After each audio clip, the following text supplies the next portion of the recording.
Hi, everybody. It's Bob Ost, and welcome to the TRU Community Gathering. It's Friday, April 21st, and this is our 153rd consecutive community gathering that we've been doing since April 17th, 2020. It's our response to COVID. It was a community service that we started because people were going crazy by themselves and didn't know what to do with themselves and didn't know how to express themselves and were feeling lonely and isolated, etc. And we somebody taught me how to do Zoom. So here I am. Somebody held my hand and said, you need to open up a Zoom account. So this is our Zoom account, and it's our Friday community gathering. It's the room where people come from all over the country. As a result of the idiocy of COVID, some good things did come out of it. And one of them was forcing me to be virtual meant that I had to learn how to do Zoom, and then I had this community gathering, and suddenly I had people coming in to TRU from all over the country. Instead of being like ragingly New York centric, we suddenly were global. I mean, we have people from all over the country and actually all over the world. I'm not sure if we have anybody from UK or Australia or other, like we have Malaysia, we have Singapore. Gosh, it goes on and on. I don't know if anybody's with us today, but this is an opportunity for us to come together and become a global community. It kind of has expanded all of us in terms of our thinking. We no longer are as local wherever we are, whether it's New York or LA or wherever. We now are parts of communities that are from all over the place. And so we share each other's cultures and our ideas and our experiences. And I think it's very healthy. And I want to thank the COVID virus for doing this for us, because I think it's has some very positive effects on who we are as a community. So we're back in live theater. I mean, I'm stating the obvious. I also will state the not as obvious, which is live theater isn't quite having the easy go of it that we'd all hoped it would. It's still pretty tough getting people into theaters. But we're going in that direction, and we are also, most of us are still holding on to the opportunities that are availed to us by virtual. We're going to do our annual gala. It's going to be virtual again. I don't want to lose my global audience, so you're going to do that virtual. The other thing that means is we don't have to rent venues, and we don't have to pick dates that have to be in stone, because otherwise we have to have our venue keep 50% of our down payment. So things are easier in many ways, and things are also challenging in many ways. Today I have two guests from theaters outside of New York. Absolutely part of my plan is to make everybody aware of what's going on, not just in New York, but all over the place, all over the country. I'm happy to welcome, excuse me, while I get my voice back, I'm happy to welcome two artistic directors who I'd like you to meet. So I'm bringing them into the room. Raymond Bobgan, who is the artistic, if I have your title wrong, let me know, but I think it's artistic director of the Cleveland Public Theater. Close enough. Executive art director. Okay. And Jim Frangione from West Barrington Public Theatre. I have consciously chosen people who are working with public theaters because I want to have a specific conversation about what that means. So you guys put on your mics, join me. Now, if you take the screen away from me, it's fine, because you're now my guests. Jim, you're the new kid on the block. You told me West Barrington's only been around for, like, did you say 8 years, 6 years, 8? Great Barrington Public Theatre. So this is our fourth season of producing, and we're a summer professional theater. And that's in contrast to Cleveland Public. So Raymond, you've been a guest for me before, so I know a little bit more about your company. Do you want to tell us a little bit, like a brief summary? Yeah, do you want me to dive in for a moment? I'll probably take 3 minutes or so and share what we do. Oh, okay. You're going to do a little presentation? Yeah. Do you mind if I do a little slideshow-y? Thanks. No, that's fine. That's fine. Okay, cool. And then Great. that'll set up some of the topics of discussion, and we'll explore those. Okay. Hopefully you're seeing the right thing. Cleveland Public Theater. Cleveland Public Theater. Our mission is to raise consciousness and to nurture compassion. We do that with groundbreaking performance and life-changing education programs. We have really specific meanings to these two words, groundbreaking performance. These are things that are going to be really outside the box of what a mainstream theater might do. Even a theater that might be doing kind of off-Broadway work, we're a little closer to off-Broadway, a little more experimental. This picture is from a show we did about the burning of the Cuyahoga River, a pretty important event for the nation, actually, which resulted in the forming of the EPA. And we did a play in which 100 audience members sat on rolling office chairs, and the performances happened around them and over them. And sometimes they had to move out of the way so a performance could come into the middle of the room, but they were sort of Lake Erie. And life-changing education programs that are directed to put students, particularly Black and Brown students, in a place where they themselves tell their own stories. And that contributes to our whole community, because I think we have a deficit of stories from Black and Brown children. We focus predominantly on artists, and we invest in projects sometimes over 3 to 5 years. Majority of the plays that we produce are by Black, Indigenous, and people of color. But all the work is really about bringing different people together. This is a project we invested in over 3 years called Panther Women, an Army for the Liberation. It is now being produced by Prop Theater in Chicago. It's a 3rd production and a rolling world premiere. And another play to give you a sense of what we do. This was commissioned by Nicole Salter, and it's a play that was inspired by, if someone can be inspired by, the consent decree between the Department of Justice and the city of Cleveland after some vicious murders by our police force. We believe that when we invest in artists, there's a ripple effect into the community. A big part of what we do is education programs. Cleveland Act Now is a program where we work with children who live in public housing, and relentless programming week after week throughout the entire year, providing artistic training and, of course, the life skills and academic skills that come along with that. In the summer, we employ 35 teenagers who live within the city of Cleveland to write and produce their own play, and they perform those shows across our city in about 10 to 15 different parts. And we also create an original play every year with Whitehaven, which is a treatment center for homeless adults in treatment for drug and alcohol addiction. These plays are written with the clients of Whitehaven, and they ultimately perform in those plays, both here at Cleveland Public Theater and touring throughout our community. As we looked across Cleveland, we saw we have amazing Black actors, because we're also the home of Karamu Theater, the nation's oldest Black theater. And a lot of white actors, but we weren't seeing a lot of great artists coming out of the Latinx community that's strong here in Cleveland. And we formed a company called Teatro Público de Cleveland, which just before the pandemic, we were able to do a rolling world premiere of a brand new musical called Xmas Cuento Remix, which is pictured here. And also, we're the home now to Masra Cleveland Al Arabi, one of the nation's only theaters dedicated to people from Arabic-speaking communities. And also, we started a policy. We have always had a policy of pay what you can, where we hold a number of tickets for pay what you can. We've now transitioned out of that into choose what you pay for every single ticket. So no one has to ask for a special ticket. Everyone chooses what they pay when they come to CPT. As I said, majority of our work is by Black, Indigenous, and people of color, but we are not a Black, Indigenous, or theater of color. We are really about bringing people together. And I think that pretty much summarizes really my viewpoint about what public theater should be. So somehow or other, I decided to call this theater and community. I don't know. That seems somewhat relevant to a lot of what you're saying here. So basically, I think one of the starting points that we can talk about is how a public theater does consciously choose to serve a community.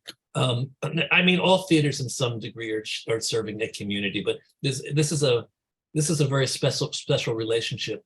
Jim, your company is a lot newer than Cleveland, and you don't have PowerPoints yet. So so come on in and tell us a little bit about where Great Barrington Public started, how it started, how they found you, and what happened when you came in, and what's happening now. Well, first, I just want to say how impressive that presentation was, Raymond. Your theater is brilliant. I've been looking through your material and on your website and just so impressed with the amount of community outreach and education and the quality and the diversity of the programming that you are pulling off. It's really impressive. Congratulations. And we at Great Barrington Public Theatre are a small, very small theater. I'm sure we're a fraction of your operational budget. I think our budget is somewhere around $400,000. We're in about our fourth year. And we aspire to do the kind of programming that you are doing now. Where we are situated in the western part of Massachusetts, in the Berkshire Hills, there are 5 or 6 big professional institutional theaters, summer theaters. We just mentioned them earlier. Williamstown Shakespeare and Company, Barrington Stage Company, Berkshire Theater Festival, now called Berkshire Theater Group. And we're kind of the new kid on the block in the South County. So our mission and vision is new work and developing new plays. That's what we do. All of our productions are plays that are either world premieres or premieres in some US premiere or a New England premiere, but we're all looking at new plays. I wish I had a little bit more to show you about Great Barrington Public Theatre. You can certainly visit our website at www.greatbarringtonpublictheatre.org. And that's kind of, the overview of what we do. I'm the artistic director. We started this theater really to generate work for playwrights. We're really a playwrights theater.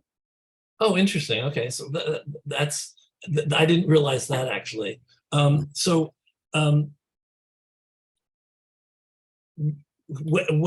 what point were you brought in as artistic director? And is this were you actually part of the founding of the theater itself? So I founded the theater. I was involved with a couple of other theaters, one for about 11 years here in the same area called the Berkshire Playwrights Lab, with Joe Cacace and Matthew Penn, who both came out of the television world. And I had been an actor for 30-something years in New York City and all over the country, and found myself up here in the bucolic Berkshires. And so out of Berkshire Playwrights Lab, I founded this company, Great Barrington Public Theatre, to get more out of than just doing readings and developmental readings. So we're well into production. So the question that I keep coming back to is, what makes it a public theater? Why did you choose that as your name? Good question. I think my feeling about it, and I don't know, Raymond, I don't know how the genesis of Cleveland Public Theater it came about, but for me, it was reaching out to the community. And our mission and vision is local. We're very local centric. And we like to hire actors from our area, our artisans, our designers. There's a wealth of talent, a very deep bench of artists in the Berkshires in our area. And so we keep our ticket prices low, between $25 and $50, most of them in the $25, $30, $35 range. And so the public access really is the most part of that. Okay, Raymond, let's go back to Cleveland. You gave us an incredible overview of the company and what you do. Let's look a little bit back at the history, though. We really didn't talk about the roots of the theater and how it developed and how it started finding its mission. Well, first of all, I love what Jim was saying about, and I think it is something really important for public theaters. I mean, I think a lot of people use that term public. I mean, the Pittsburgh public is like their super big Lort Theater in town. So, I think a lot of people use public differently, but just the idea of of producing new work and world premieres, and we have that in common. Like, we're really looking to do, as I say, we're not doing a lot of covers here, and I think that's really beautiful and a thing that we share in our work together. The theater was founded by a really adventurous, amazing entrepreneur, James Levin. He's from Cleveland, spent quite a bit of time in New York, and was just so impressed by what was happening to the New York public. And ultimately is one of Ellen Stewart's babies from La Mama. And she paid us a number of visits throughout the years. So he came here with this idea of something between the New York public and La Mama experimental theater. And really, those were his two inspiration points, and wanted to bring that back to his hometown. What was it about the public? Because one of the questions I was going to ask you was, how do you distinguish what you do from what the public theater in New York does? I know James Papp's basic philosophies are very similar to what you're talking about. Yeah, I think so. I think I don't really compare myself. I think New York. I mean, there's like, we're not, one of the New York public's key things is to be high status.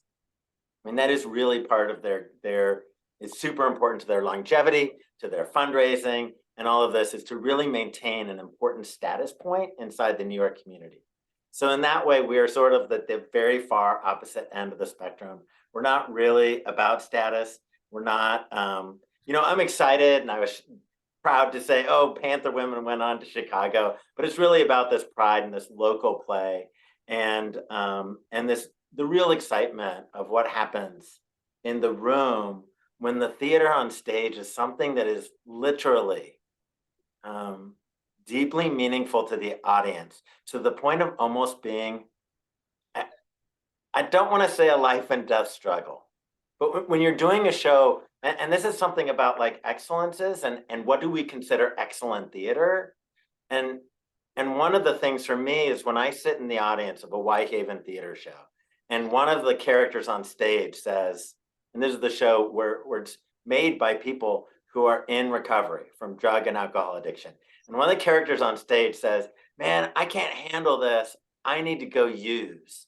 And to hear every night someone from the audience scream out, like, don't do it.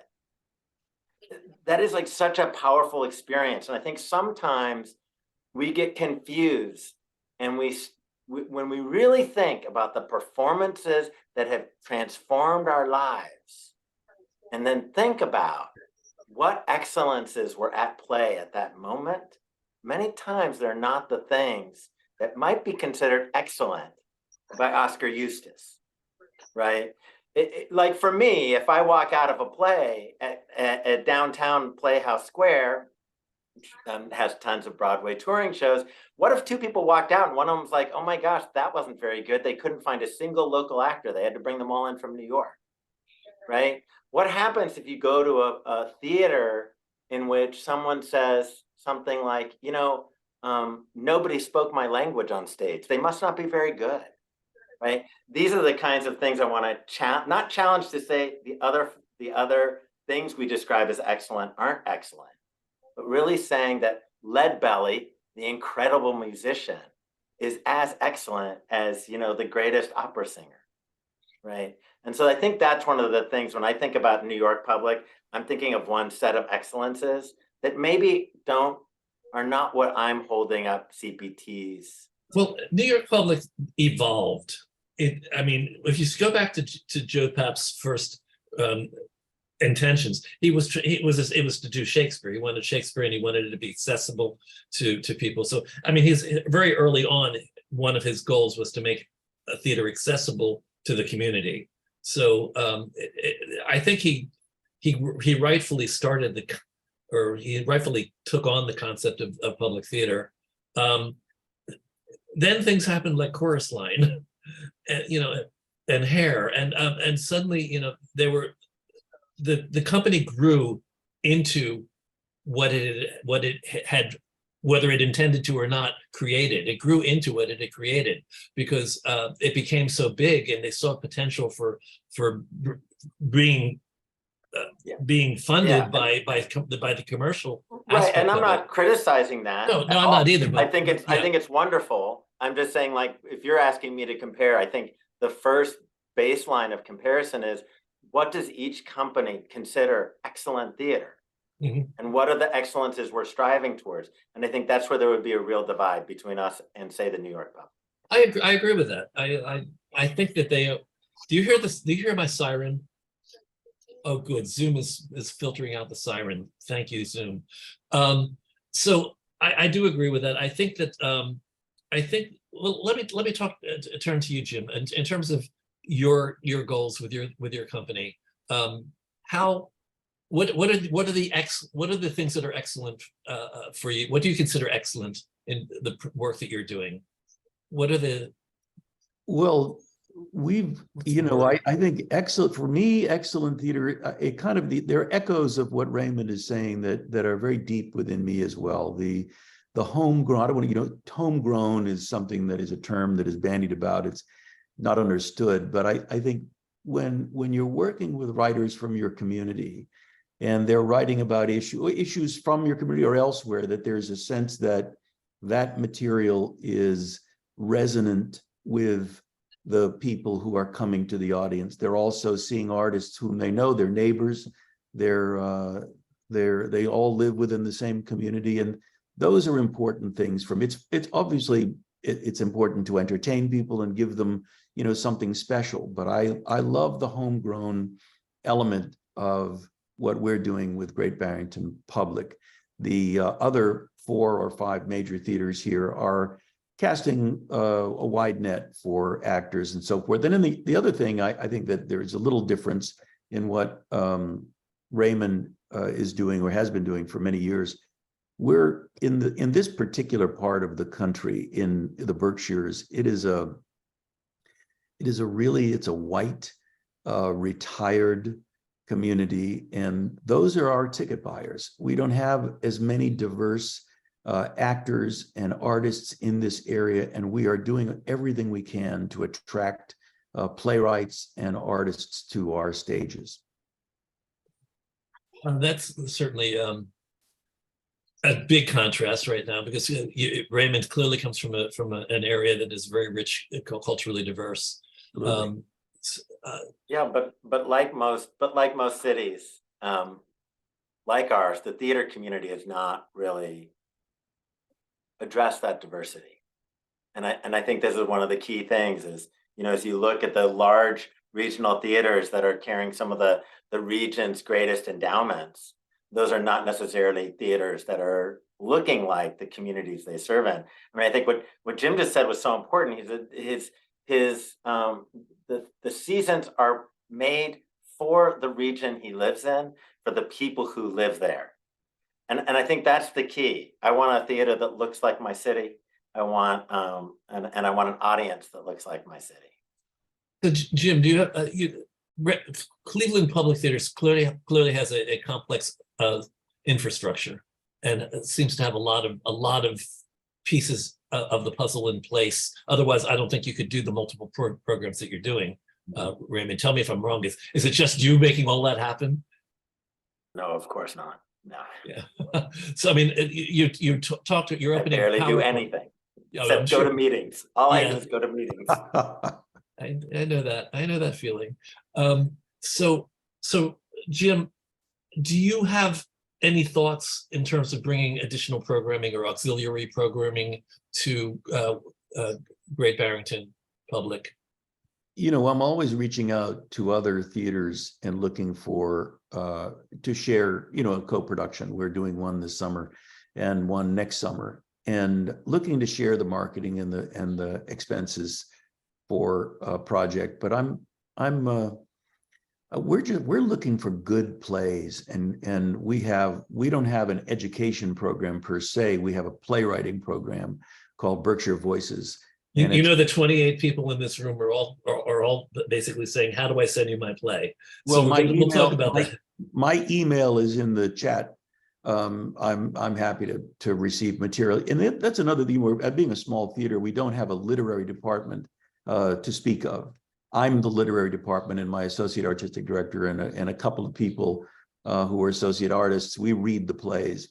So unless it comes to me directly or someone in I work with, we don't get them. So let me ask you a tough question. You were saying that where you are does not have the kind of diversity that would allow you or enable you to do as much diversity on stage as that would. I guess the question is, do you know that, or for a fact, is it really demographically established as being that white, and what can we do about that? It's pretty light up here in the Yeah. Berkshire, and it's getting better, but there are universities and colleges in this area that are helping. But yes, I think we're we want to represent our audience, and our audience, if you come to one of our audiences, it's generally older and white. That's just them's the facts. Right. So there's a limitation in terms of what you feel you can program for your seasons. Oh, let's go back to what you said earlier. You said you said you were a summer theater company. So what is your season? When does your season run?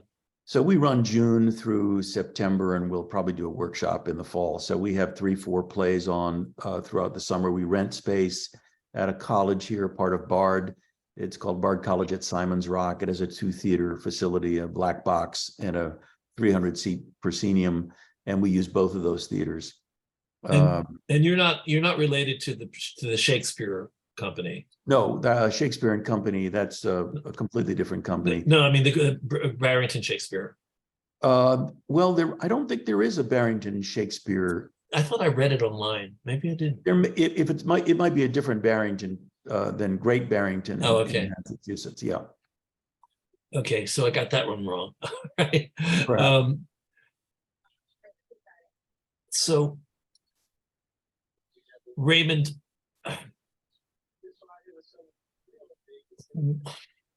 we're in a time where, basically we were in shutdown for 3 years, and we saw things happening in our country that we couldn't turn away from.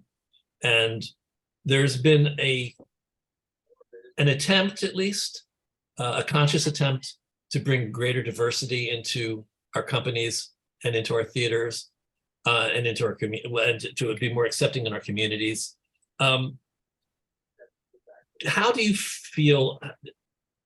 Do you feel that it would be important for a company like Great Barrington Public to try to at least bring in some diversity for the community, even if the community isn't diverse? I mean, it's a tricky question. That's it. I think, first of all, I would have to know so much more about that community, and I'd have to understand so much more about the goals of the theater. I think there is a real run right now to presentational anti-racism work. There's a real, look, we're okay. We're doing good. Look at us. And I'm really skeptical of that. And so many times, what is wrong with simply looking for a good place? That's a fantastic question, Kate. If only we knew what that means, good plays, and what is the measure of a good play, and whose measure? Is it going to be the European traditional theater mode, or is it going to be something else? These are the questions that I would ask back. What does it mean, a good play? And the reality of it, Kate, is that a good play is basically whatever the literary manager and the people involved like. True. That's basically how it works. I think there's something that people, I think, are having a hard time understanding, and that is that really the work of anti-racism, wherever you are, whether you're in a all-white community or anywhere else, we all have work to do. We all have things that we can do to keep moving that needle, and that it does take technique. It's not just something you can say, oh, we'll do it. And we're seeing a lot of large theaters who are really trying hard, but they have not spent decades really doing this work. And then they're surprised when things go awry. And this has been really interesting to witness. And it's a time when I think anyone who's doing the work has to admit two things. One, none of us are going to lead this work. We're all learning, and we're learning together. And the other thing is that if we're really committed to this work, we are committed to making some mistakes along the way. And I would just add also that for me, we have to keep remembering that we came into this because of the incredible joy that we experienced when we first were making theater. And that has to be here, and it has to pervade the work that we do, regardless of whether we're doing Death of a Salesman. I was just joking about how I'm working on a musical for Death of a Salesman, because no one really understands the humor in the play. Whether we're doing Death of a Salesman or something else, I think the key for me that I'm looking for, and when I think about a great play, is a play that is going to create an experience that when the pandemic happens, people call out to our theaters and say, help, we're missing our art. That when a pandemic happens, people return to the theater. When 9/11 happens, that we don't see our theaters emptied out. I've seen this so many times in my life. And so many times what I see is there are plays that are happening that are so vital and so necessary inside of a community that when these things happen, theater is not threatened. If anything, the need for theater is more extreme. And I absolutely love Death of a Salesman. I love that you put that there. It's one of my favorite plays of all time. And I was so lucky to get to work on the Bob Falls, Brian Dennehy production. I love that play. But I don't think a lot of theaters that were doing Death of a Salesman were the theaters that did extremely well after 9/11 and that are coming back at 100% capacity or whatever capacity they were at pre-pandemic, post-pandemic. So there is something happening here. And what is a great play is not to be determined by the literary elite, but will be determined by what our communities truly need. And this isn't about popularism or something like this, because theater's always going to sort of be on the side of that or outside of that. It's really about the need of the people and what really speaks to people and is important to them. And hopefully the plays we're doing are, if you see them, you would be like, this is as good as Death of a Salesman. But I mean, hopefully you dream of something like this, right? But it's totally different. I mean, is Sleep No More as good or worse or not as good as Death of a Salesman? And to me, these are both amazing works. And I think for us, we're trying to be the alternative. There are plenty of theaters that are going to present that kind of play. You don't need me to do that. You don't need one more theater to present more of those plays. We're in a turning point right now in our culture, in our world, in our industry, where there is this consciousness of the fact that a lot of stories are not being told.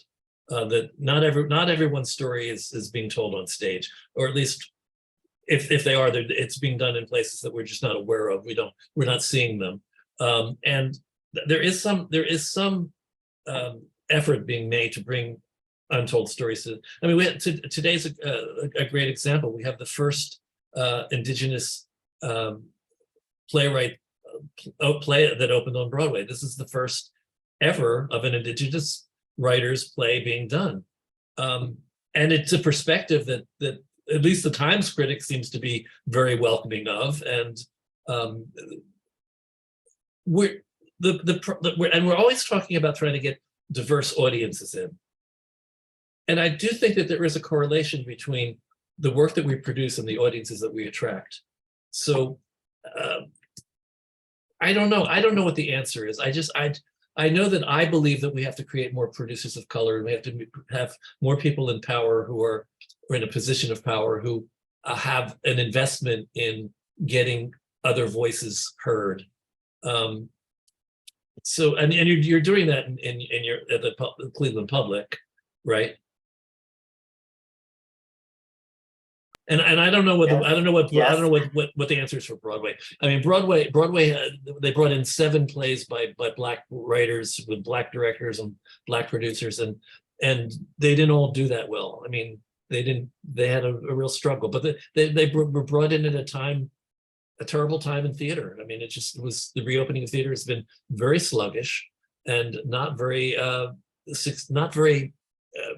financially successful for the most part, unless you have Hugh Jackman in your cast. So I don't know. I'm looking for answers for New York. I'm wondering a little bit about Jim, about your company, whether the assumptions are the right assumptions. I mean, would you actually take a chance on a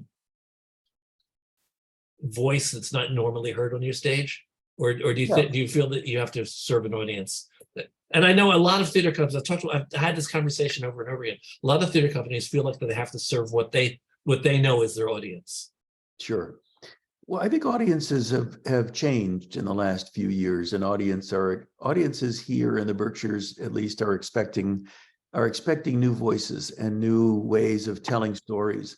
It's all storytelling. And I come out of the naturalistic theater world. I as an actor with the Atlantic Theater Company or off Broadway or in the regional theaters, for many years. And I worked with David Mamet for, many 30 years doing his plays, and we're still old friends, even though he's kind of gone a little, off the path. But so my sensibility about theater comes out of that. So I have to learn new ways, and looking at new work is reading plays, and is something that I love to do because it brings me somewhere other than my comfort zone. And I love to hear new stories. It's funny, you talk about Death of a Salesman. I teach a theater intensive for 6 weeks in Morocco to an Arabic at a school called Akwan University up beneath Fran, up in the Atlas Mountains. And these kids were just starved for theater. And we read Death of a Salesman. I wanted to give them an idea of kind of, some old American, classical American theater.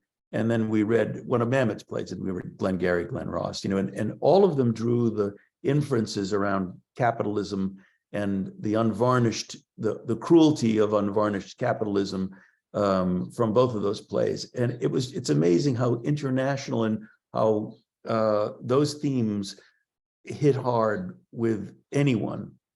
But we talked about the Public Theater in New York, which for years was the incubator of new plays.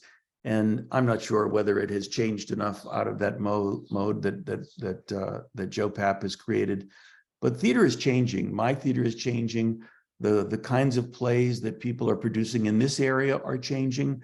The diversity is the plays that are much more diverse in terms of the message, in terms of the casts, the writers, more so than what it was 5 years ago. And I think there's a constant flux of new voices that are percolating up. And we've seen that now in New York and on regional stages. And this will continue for another period of time. And I'm sure Raymond is seeing new voices arrive on the scene in Cleveland, as well as I have here in the Berkshires. And it's exciting. The tricky thing about new voices is that they require ears that are not attuned to standard ways of telling stories. So I know this from my own company. We have to have readers that have an ability to actually read a new voice that is doing something in a new way, and embrace that, rather than say, oh, this isn't Death of a Salesman, because I've got the readers that get Death of a Salesman. What I don't have is the readers that get some of these other things, some of the less standard ways of expressing. A lot of my readers are looking for structure, and structure is fine, and I believe in it too, and that's where I live. But it isn't always the structure that we're expecting when we see some works of voices that are not normally heard. So It's a very messy topic. Yeah, I want to, John Ewing made this wonderful comment. Why doesn't theater embrace mission of entertaining like film and television? Well, I think we do. I think we embrace that, this idea of engaging our audience in a really meaningful way. And I think, you know, when I look at films like 9 Days, things like that, when I look at what's happening in television in the last 5 to 7 years, I have to say I'm thrilled by so much of it. It's so mind-blowing, some of it, structurally, inventive, it's surrealistic. And I started realizing we're really behind in the theater.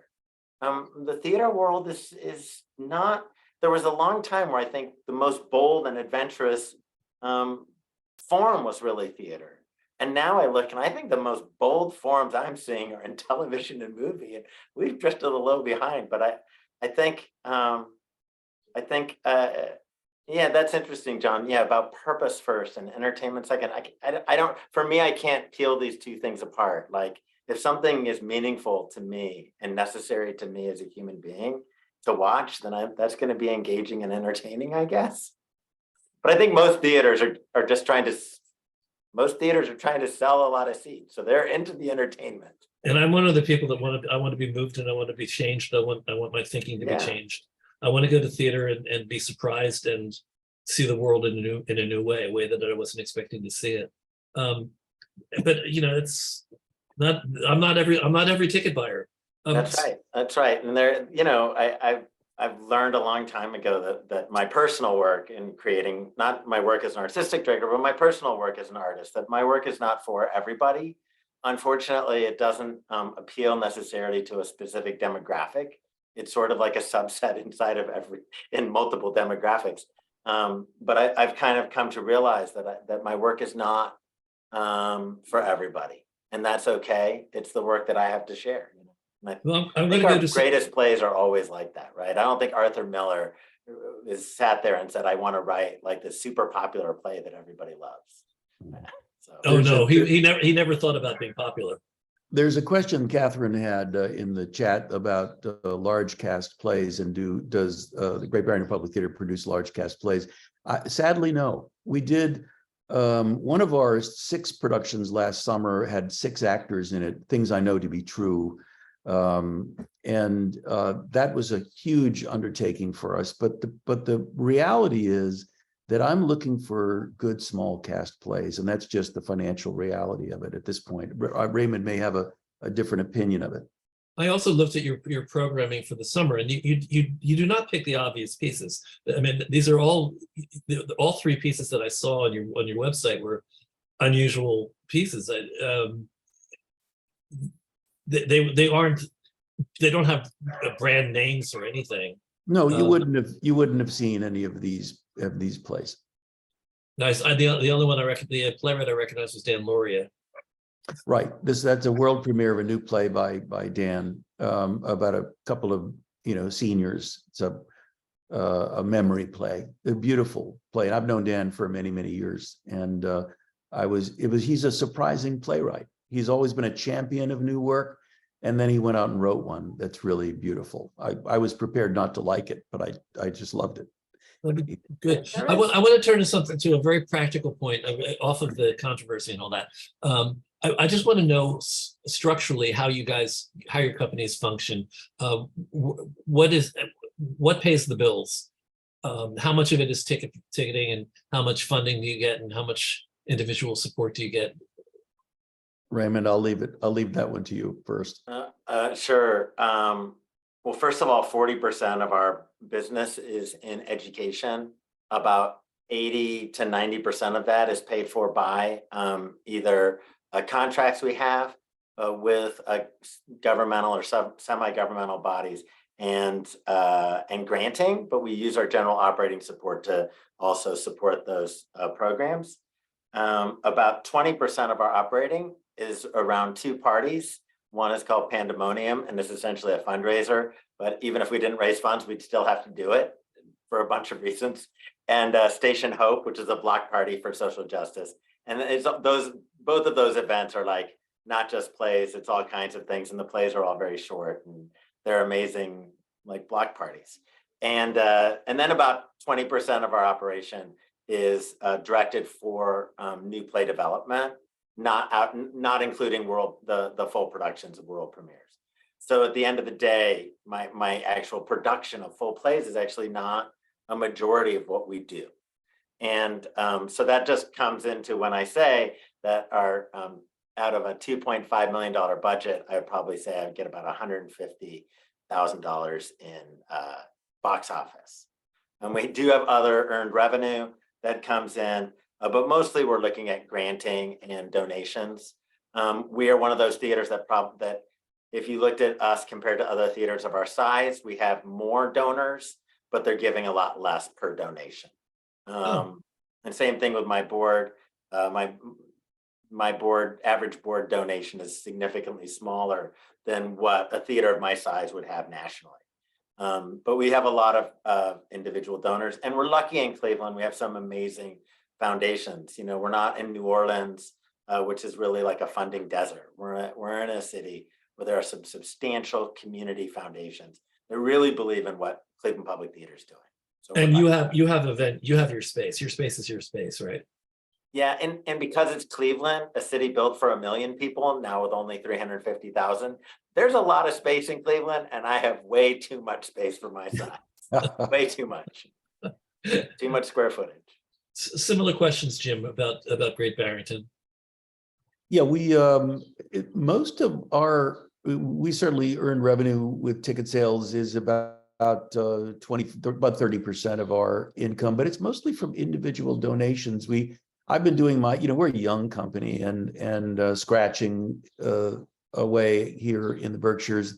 As I mentioned, there are 4 or 5, much larger institutional theaters in this area, and it's a real dogfight for dollars.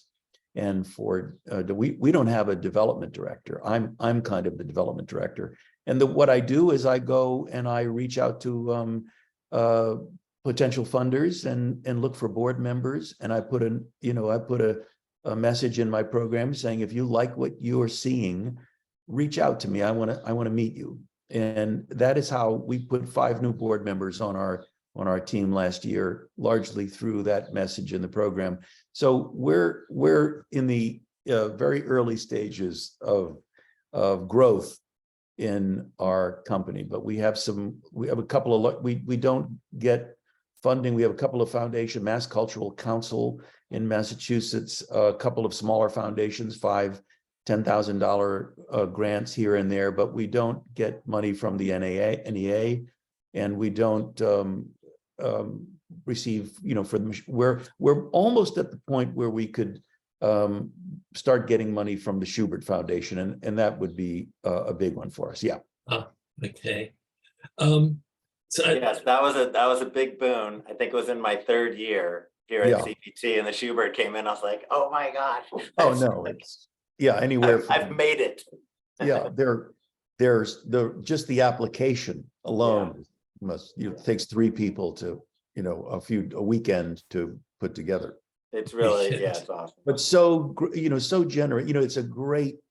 I think most of the theaters up here get between $20,000 and $40,000 from the Schubert Foundation, and they give to theaters. You have to show some longevity and you have to show fiscal health. But what a great organization. Owen, in a moment or two, I'm going to ask you to start looking for questions and posing them for us. But Raymond, can I ask you to just do a brief explanation of radical hospitality? Oh yeah.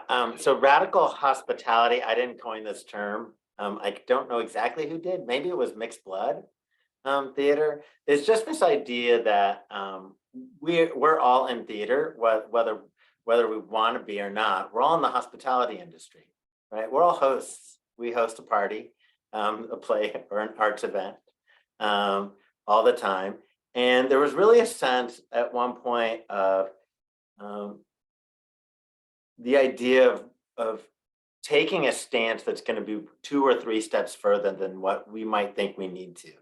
And the idea of this is really that if we're going to attract audiences who do not have a history of attending theater, that the kind of hospitality we need to offer has to be a kind that makes people feel comfortable from the moment they come in. I recently visited a church with a friend of mine, and I just felt like I was the most important person in that building. The amount of people who came in and welcomed me and hugged me and wanted to talk to me was just so special. And I thought that's really radical hospitality. And I And think so- when we talked about this the last time you were here, the consciousness was a big Yeah, part of this. and thinking about the things that could be off-putting to people. You know, one of the things I say is like, this is a no hushing zone. You can't hush, don't hush audience members, you know? I know it's hard, like, but there is a sense of creating this environment where we're super conscientious about what are the barriers when people come to a theater, what is their experience from the moment even before they walk in. I mean, for us, for example, it's trilingual signage. If I was in another city, it might be more or less or not at all, but just really thinking about every point of the way, every step of the way, just taking that extra step.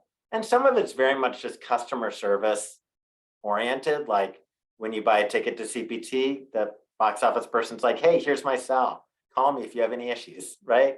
So things like that, all the way to saying, look, every ticket's choose what you pay. And really going that extra step. And I think that's one of the things that's missing from commercial Broadway. In spite of the fact that with all good intentions, many plays that were brought in that could easily have attracted the audience if they wanted to, they were still limited in terms of the ones that did it right did know their audiences and pursued those audiences through specific means. Black audience go to the churches. I mean, we've learned this by now. You basically bring people in through the churches.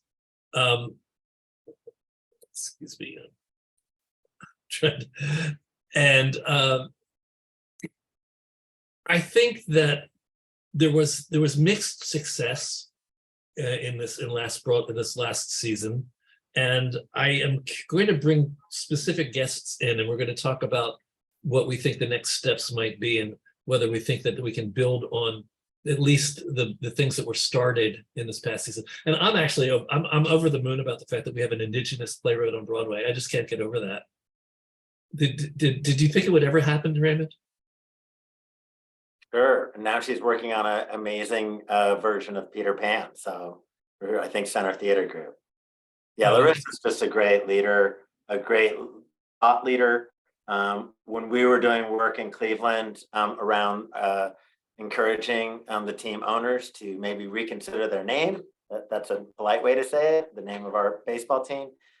She was very helpful in connecting me to some people that we were able to get some television exposure with. And so she's been a great leader in the field, a thought leader in the field. So it really felt appropriate that Larissa's play was that first big play. It's because of everything she's been doing, really for us all. And it feels like a hit. And by the way, John, that is a play that does have a very conscious entertainment aspect of it. I hear it's extremely entertaining, and it also makes you think painfully. And who have we missed? What are the questions that have come up? All right, our first question is from Rob Hoffman, who asks, looking at the Hamilton multi-ethnic artist casting, what role or responsibility do public theaters have in developing new plays and musicals that have multi-ethnic artists as a core value? Can we expect public theaters to take a leading role? Personally, I just think it's part of all of our role. So, I mean, just look at what's happening on television right now. They're leading the way. Let's follow. So I think that's a yes. All right, next we've got Rob, is there anything more that you wanted elaborated about that?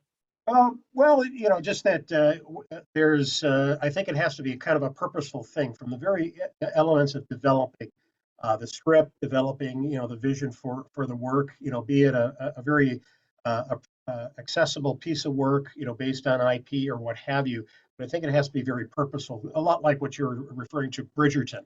But I think it has to be at the development level as the book's being written, as the music's being composed, thinking of ethnic voices as far as the ranges. I mean, that kind of purposefulness. And that's why I was thinking, the public theater is taking more of a risk in developing those kinds of new works. So I wanted to drill down a little bit more about that. I think that's a really good point. It has about it's not just so simple. And this idea, not only in the artistic work, but how we are structured as an industry. There are a lot of things inside theaters that are representative of the corporate world, and oftentimes specifically of the arts world. And I think we do need to be conscientious that there are things that are just endemic to how we think is normal or what we think is fair, that is inherently not those things. That's inherently sort of prioritizing European and white culture. And so I think it's not just about, we need to be conscientious about all those factors around the art, but what are the structures we're going to put in place to kind of continually relook at how we practice. Things like the show must go on. Does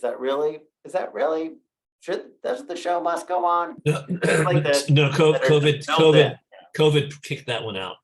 Yeah. The show did not go on. Several times the show did not go on. It didn't go on for 2 weeks in some cases, and then it closed altogether in some cases.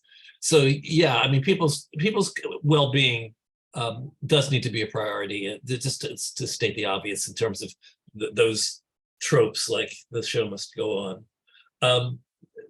Next up.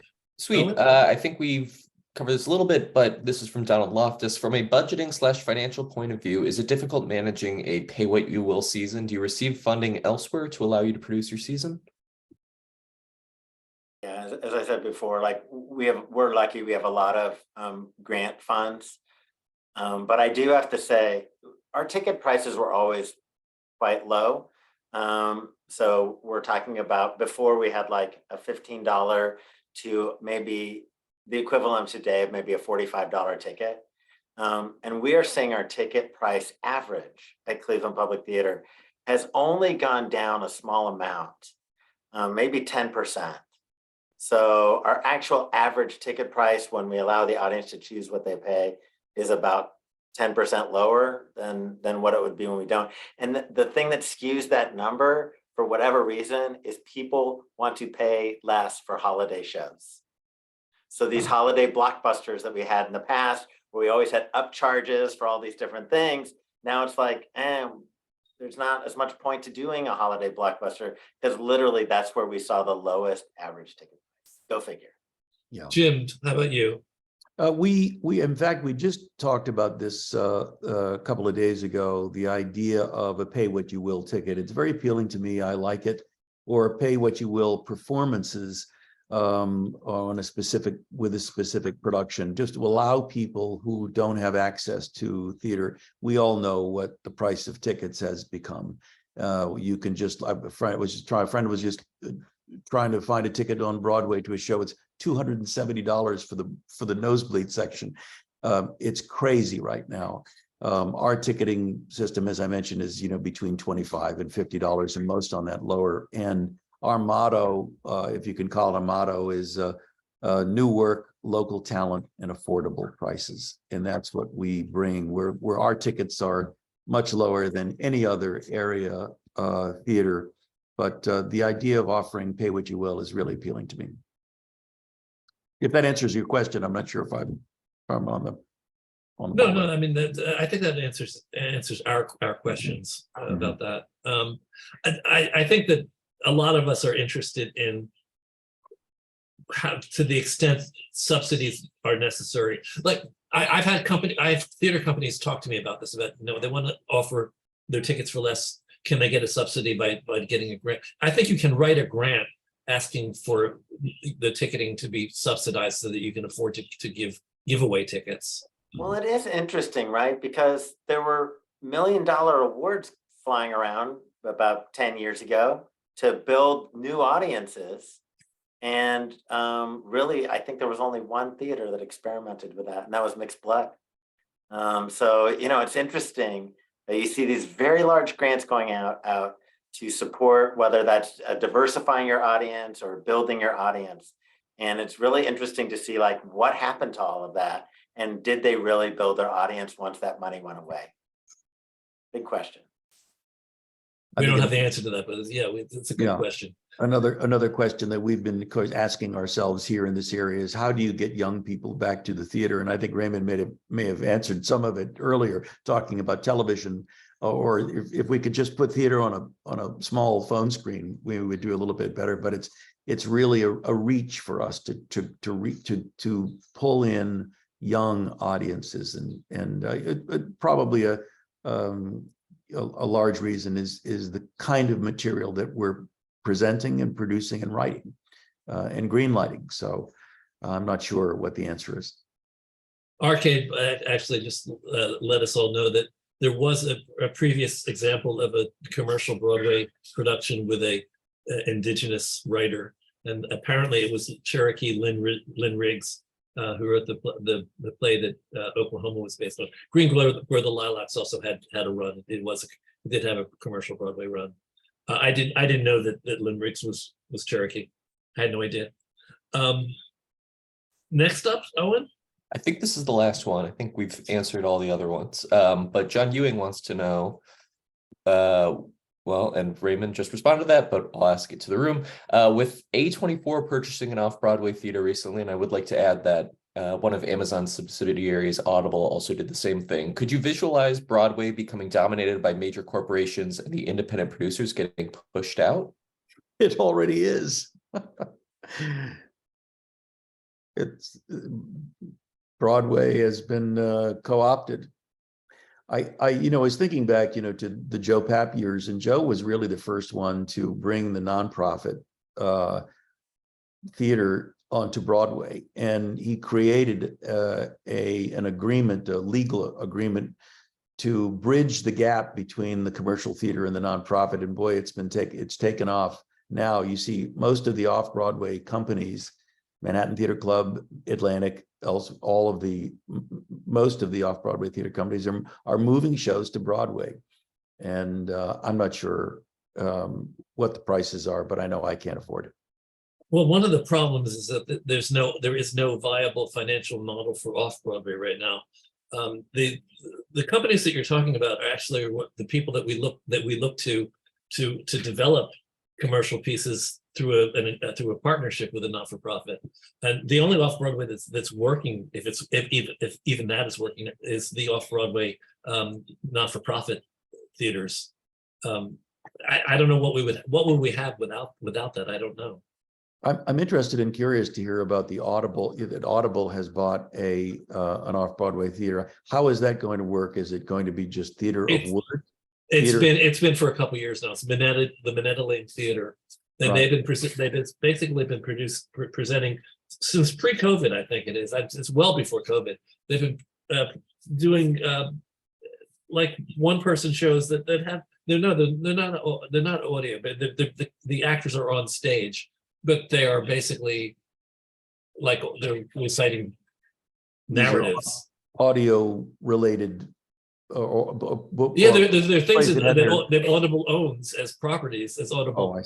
books, and they're transferred onto the stage. Owen, am I right about that? Because that's my understanding. Yep, that's just about it. So I guess we've come to the end of our conversation, guys. So we actually have one last question from Donald Loftus. Okay. Are we making any progress in increasing financial support from the government, all of the United Kingdom? Yeah, I mean, we're not even close to there, but I do want to just say, like, hats off to the people at our, Theater Communications Group and other national service organizations who've really been lobbying hard. And we did see a bump to the NEA this year. It was an important bump. I think we actually ended up with more than what Joe Biden actually proposed originally, if I remember correctly, of all that. So, we're seeing these small increases, but it's so tiny. In the first place that, we want to celebrate the increases, but the NEA's funding is so small in the first place. It's really, I mean, for me, I think it's going to be about what communities are going to be organized enough to undertake their own taxes for the arts. I'm super lucky to live in Cuyahoga County, land of the Erie, and where we have a tax. It's a cigarette-based tax because that's what the right side of the aisle thought would be a good tax, and they get to control that kind of thing. But the voters of Cuyahoga County could vote whether or not we could have that tax, and we voted for it twice now. Coming up soon again, Cleveland Public Theater receives about 5% of our operating budget just from the single source of county funding. So real encouragement to all of you to think about what's possible inside the communities you live in. If that is New York, there is some, New York does do some pretty important funding of the arts. So to keep advocating on that local level is important. Thank you for that, Raymond. So thank you, Jim, and thank you, Raymond, and thank you everybody in the room who's been here. I want to thank my viewers out there, my YouTube viewers and my podcast listeners. If you want to be part of the conversation, you want to be in the room, you're perfectly welcome. All you have to do is email me, trunltd@aol.com. That's trunltd@aol.com. And we will put you on the Zoom list, and we'll invite you every week if you want to be invited every week. Contribute to the conversation, be in the chat, ask questions, whatever. And we talked about how we pay our bills. This has been part of our conversation today. Towards the end, we don't get any funding. TRU gets no funding. We used to, but we haven't gotten it in 5 or 6 years. So your support is what keeps us going. Happy to have you here in the room for free. Happy to have you pay what you can, what you were able to. And if it's nothing, that's fine. You're still part of the community, and we love you. But if you can help out as we go forward into a live performance world, which is going to make everything more expensive because we're going to have to rent venues, go to TRU Donate, trudonate.com, trudonate.com, and send us a little something if you can.